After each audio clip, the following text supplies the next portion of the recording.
Half the size and twice as powerful, Elon's big bet on extending superchargers for all. It is actually official. As we move into 2023, more countries are now seeing non-Tesla superchargers become available. But what is the future of supercharging? How much will it cost for those non-Tesla to use superchargers? And is it going to come to the United States, and when? And how reliable are superchargers versus the competition? Let's break down Elon's big bet on supercharging for 2023. Just recently, Italy joined a list of 15 countries worldwide that now have superchargers available for non-Teslas to use. And if you're wondering, is it going to come to the United States, where we actually saw this fall, just a few months ago, a hint that yes, it will be also extended to non-Teslas here in the United States, and here is the evidence. So if you haven't been watching, what is the future of superchargers for all, especially here in the United States? Well, if you haven't been watching, just really quickly, back in August, just a few months ago, superchargers and a new plan for 99 cents per month was just opened and then immediately closed for non-Teslas to subscribe and use superchargers. So 99 cents per month was relatively low compared to the $4 that Electrify America charges their customers. So 99 cents got you access to the superchargers here in the United States, and also it got you a discounted rate on the kilowatt per hour. But why does this matter in 2023? Elon's big bet for 2023 is to extend as much access to as many manufacturers as possible.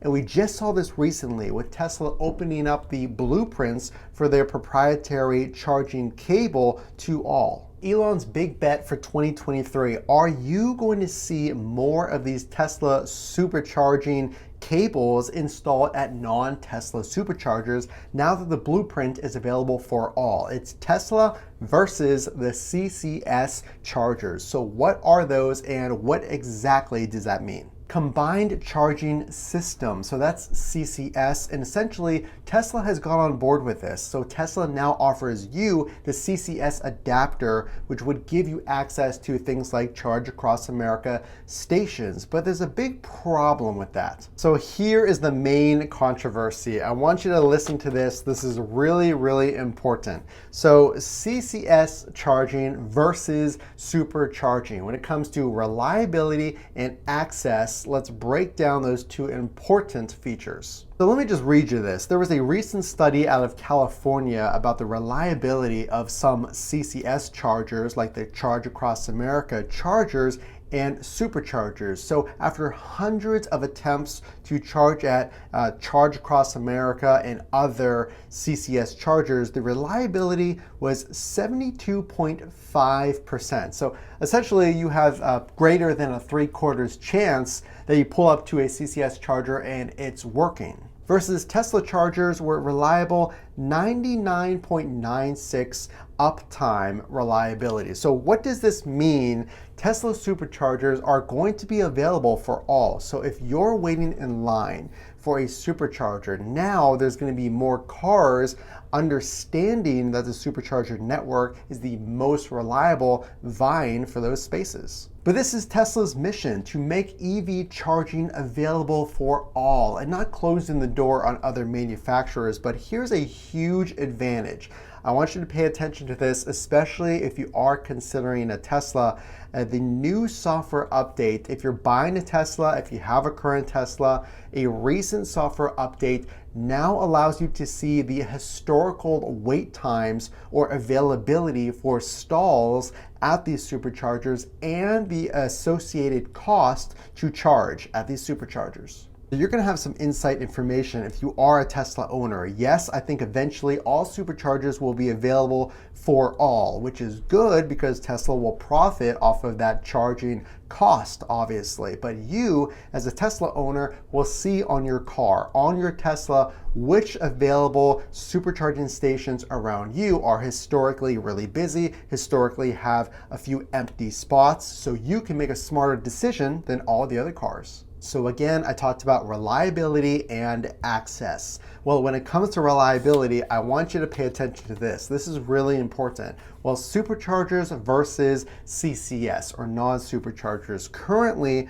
right now, there are 17,000 available supercharging slots for you to charge versus CCS or things like Charge Across America or non-superchargers. There are 11,000 currently available, those stations for you to charge in. So there are far more superchargers available than non-superchargers, even though this is very possible to open up to all, and they're almost 99.9% reliable versus those other non-superchargers. So which one would you rather go to? It's more likely that a supercharger is going to be around the corner from you and it's going to be more reliable. So as we look at 2023, we looked at reliability and now access. Well, with access, you pull up to the supercharging network, comes cost. Let's compare supercharging cost versus non-supercharging. Now this one has everything to do with the efficiency of your battery, which varies from vehicle to vehicle, but some manufacturers are playing catch up, specifically the new EV Hummer. There was an example where a car charged all the way up to 100%. It took over 2 hours.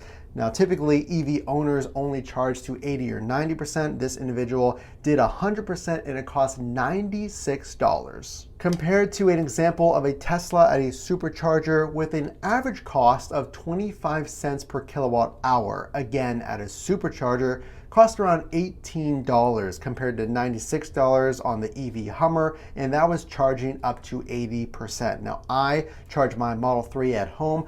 I pay around 14 cents per kilowatt hour. Now, obviously you pay less at home than that quick charging at a supercharger, but that gives you a really good idea of the differences of some of these supercharging network costs. The big movement in 2023 is opening up supercharging for all, and whether it's 99 cents per month or more, I personally think that might have been a mistake. I would say maybe $9.99 instead of 99 cents would make more sense for that monthly subscription, if you will. But what do you think about this? Are you okay with this? I mean, obviously, it's Tesla's initiative to accelerate EV adoption for all, regardless of the manufacturer. And again, they profit off those supercharging miles. Well, here's my opinion. No matter what, if you're on the road, especially a road trip or an area you're unfamiliar, what have you, if you're looking up a place to charge, you probably don't care if it's a supercharger or a non-supercharger as long as it works.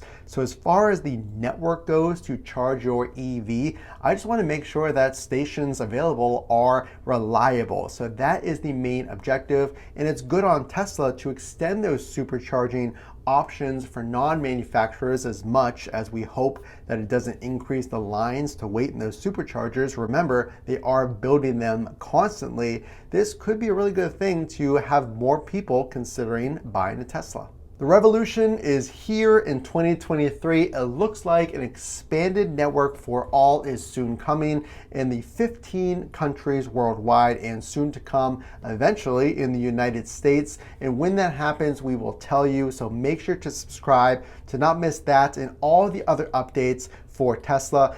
Honestly, the only way I know you like this content is, of course, to drop a like and please subscribe. There's a lot of other Tesla channels out there on YouTube. That's honestly the only way I know that you're out there and watching this channel and you appreciate it. Again, this is Matt from Frunk to Trunk. We'll see you in the next video.